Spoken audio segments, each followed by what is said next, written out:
Coucou mes petites belettes, j'espère que vous êtes en pleine forme. On se retrouve aujourd'hui pour un point lecture. J'ai 3 romans à vous présenter. Il y a eu une lecture que j'ai adorée, il y a eu une lecture qui était vraiment sympa et il y a eu un abandon.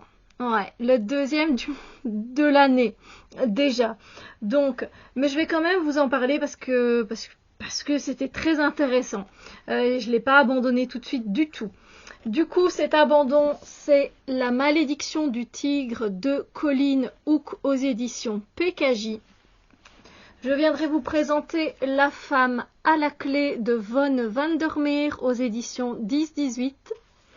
Et je viendrai vous présenter Witch Hunter de Virginia Booker aux éditions PKJ. On va commencer par l'abandon. Et je sais pas que je n'ai rien à vous dire. Loin de là, j'allais le continuer sincèrement. Je vais vous expliquer ce qui s'est passé.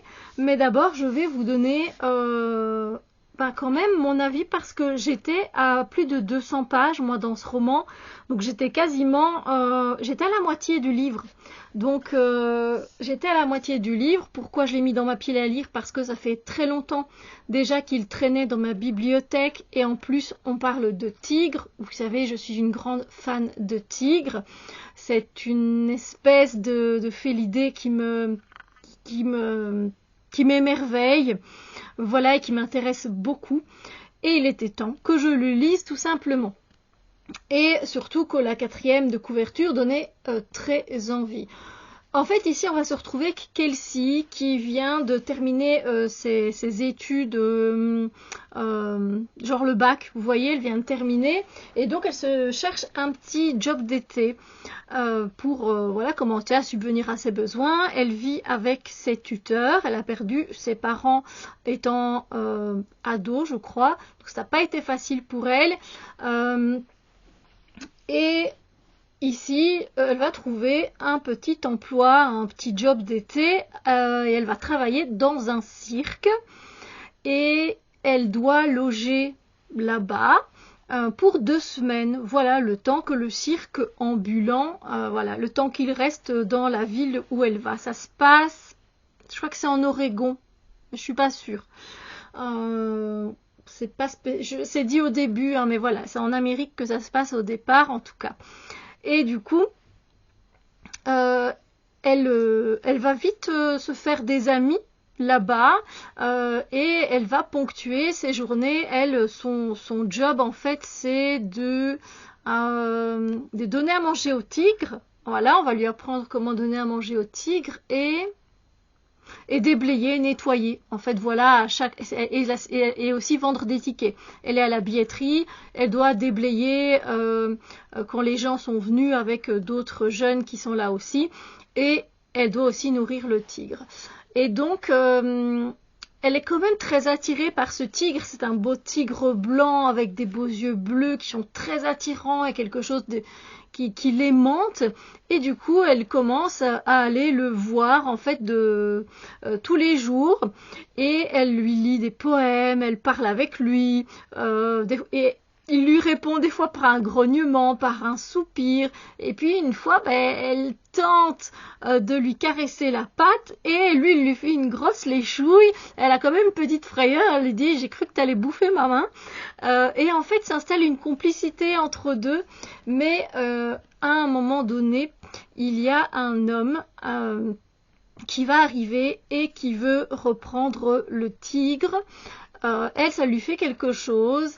Et du coup, l'homme va lui proposer de partir en Inde parce qu'il va repartir en Inde de là où il vient.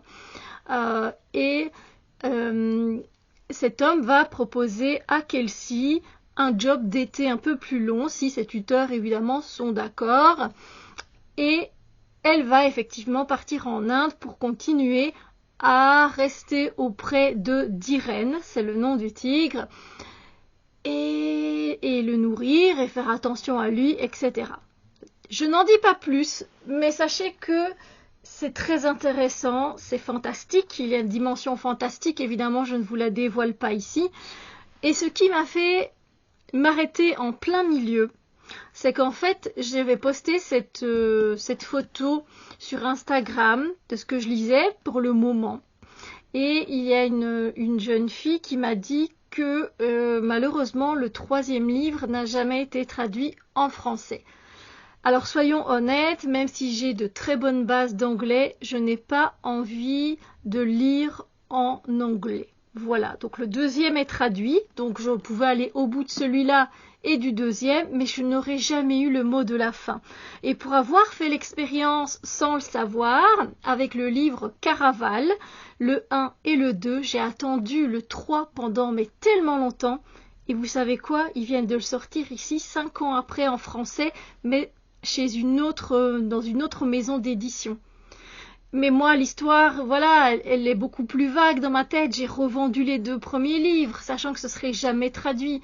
Donc ce genre de truc, c'est vraiment pas sympa, c'est très frustrant. Et du coup, j'ai préféré couper court et ne plus rien savoir de cet univers. Voilà, Kelsey est une jeune fille très gentille, très sympa. On s'attache à tous les personnages. Ce tigre, c'est vrai qu'il est très énigmatique. Ils vont vivre pas mal d'aventures. Même déjà dans les 200 pages, je peux vous dire que ça bouge, que c'est pas seulement qu'elle reste pas seulement au cirque. Voilà, hein, elle est déjà en Inde, etc. Et franchement, c'était très bien parti pour avoir un bon 4 ou 5 sur 5. Hein. Mais malheureusement, voilà, je n'ai pas envie de me casser la tête à lire en anglais. C'est comme ça. Voilà, mais j'avais quand même envie de vous le présenter parce que ça reste une très chouette histoire de ce que j'ai pu en lire en tout cas. Et on ne sait jamais que vous sentiez d'attaque pour le tome 3 en anglais. Let's go alors. Bon, ensuite on va passer au livre que j'ai vraiment bien aimé et je lui ai mis la note de 4 sur 5. C'est La femme à la clé de Von Vandermeer aux éditions 10-18. Oui, c'est une femme néerlandophone, l'autrice, alors c'est pour ça que je prononce Von Vandermeer. Voilà, en flamand, en néerlandais, n'est-ce pas? C'est un petit livre et c'est un contemporain. Alors je l'ai mis parce que j'essaye d'insérer du fantastique, de la fantaisie avec du contemporain, parce que j'ai quand même quelques livres contemporains, ça me fait du bien d'en lire. Et lui, il est dans ma bibliothèque aussi depuis un bon bout de temps.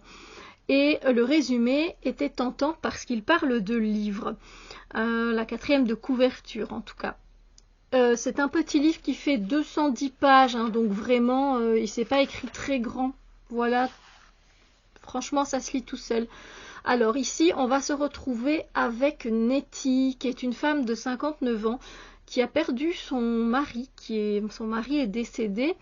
Ouais, décidément, dans l'autre histoire aussi, ses parents là étaient décédés.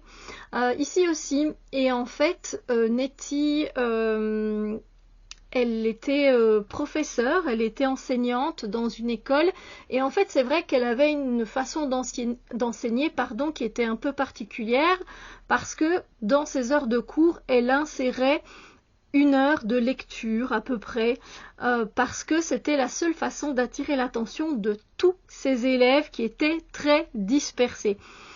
Et tous étaient captivés, voilà, par la façon dont elle avait de lire, tout simplement, et par le livre qu'elle avait choisi, l'histoire. Et malheureusement, elle perd son job à cause de cette façon différente, n'est-ce pas, de transmettre des choses.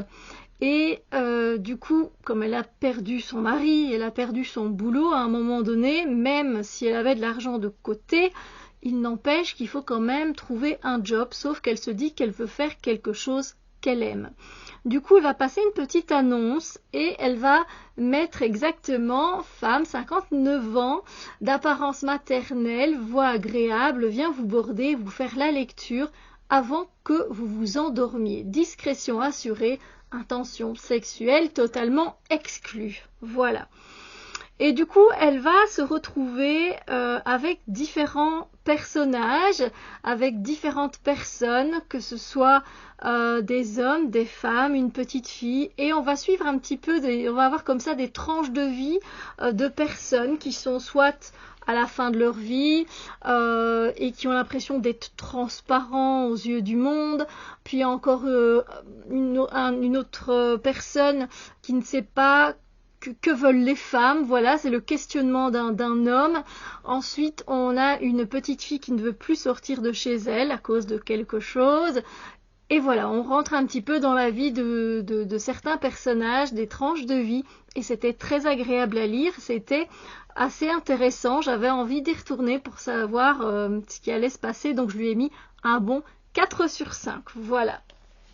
Ensuite, on termine presque avec un coup de cœur. Je ne sais pas vous dire pourquoi c'est pas un coup de cœur, mais en tout cas, c'est un 5 sur 5.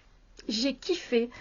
Et c'est Witch Hunter. C'est un tome 1. Il y a également un tome 2. Je ne sais pas si c'est une duologie ou une trilogie. J'ai pas vu de tome 3. J'espère que ça a été traduit. C'est de Virginia Booker et c'est aux éditions PKJ.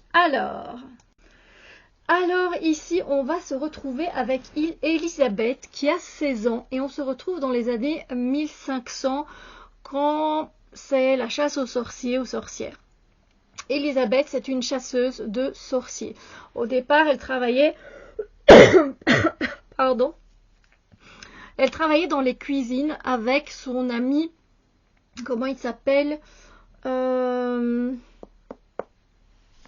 Si je retrouve plus son nom, c'est quand même grave. Caleb, voilà, avec son ami Caleb, et c'est Caleb qui l'a instruit, voilà, à comment chasser des sorciers, des sorcières. Pour c'est pas le magistrat, mais voilà, elle doit, c'est son boulot, c'est tout simplement de les chasser, et après ils sont condamnés. Elle, c'est pas son affaire ce qui se passe après. Et elle a plutôt une vie tranquille, elle est plutôt bien, voilà. Sauf qu'un jour, par un concours de circonstances, Elisabeth va se faire arrêter et elle va se retrouver dans les donjons d'un château et elle va être faite prisonnière. Et bien évidemment, quand on fait un acte de trahison, encore une fois par un concours de circonstances, on se retrouve pendu. Voilà, donc son destin, c'est que dans quelques jours, elle sera morte. Sauf qu'il y a un sorcier très recherché, Nicolas Péréville, qui va venir dans sa cellule et qui va l'aider à s'évader. Pourquoi? Comment? Qu'est-ce qui se passe? Évidemment, ça c'est tout le reste de l'histoire. C'était très intriguant, c'était très palpitant, c'est rempli d'aventures. Il y a plein de choses qui se passent. Elle va faire connaissance de plein de choses. Et franchement, c'était très très bien. Il n'y avait rien à redire. Le fil était le fil de lecture était très bien ficelé. C'était très compréhensible, l'écriture était très fluide. Du coup, je vais commander ici bientôt le tome 2 et j'ai hâte de connaître la suite. C'était vraiment vraiment sympa et là j'avais vraiment aussi envie d'aller retrouver les personnages, savoir ce qui allait se passer. Voilà pour mes différentes lectures que j'ai pu faire ici au mois de janvier. J'ai quand même lu 200 pages de ce livre. Il y a vraiment un côté, vous savez, très frustrant au fait de savoir que le 3e tome ne sera pas édité. Encore plus, je vous assure, pour Caraval, j'ai envie de les racheter en seconde main et de prendre le dernier parce que j'ai vraiment kiffé. J'ai eu des coups de cœur pour le 1, pour le 2. Donc voilà, j'avais trop envie de savoir le 3 et je me replongerai dans ces livres avec délice, avec grand plaisir. Donc je suis en mode hésitante. Mais voilà, sachez que ici on part en Inde, qu'on est dans du fantastique et que c'est vraiment sympa, sauf, voilà, les 3 sont publiés, mais le 3 est publié en anglais, il faut le savoir. Ceci c'est un contemporain, voilà, avec des tranches de vie de personnes et on parle de lecture également. Et ici on est à la chasse aux sorciers et aux sorcières. Donc voilà, je ne sais pas, dites-moi s'il y en a un qui vous tente plus qu'un autre. Dites-moi aussi ce que vous lisez pour le moment. N'hésitez pas à mettre un pouce en l'air si cette vidéo vous a plu ou encore à la partager avec des personnes qui sont férues de lecture et qui auraient envie de connaître des livres qui sortent pour eux de leur zone de confort par exemple. Merci beaucoup à vous, merci de votre soutien, merci d'être là, je vous fais plein de bisous lumineux et je vous dis à très bientôt pour d'autres vidéos.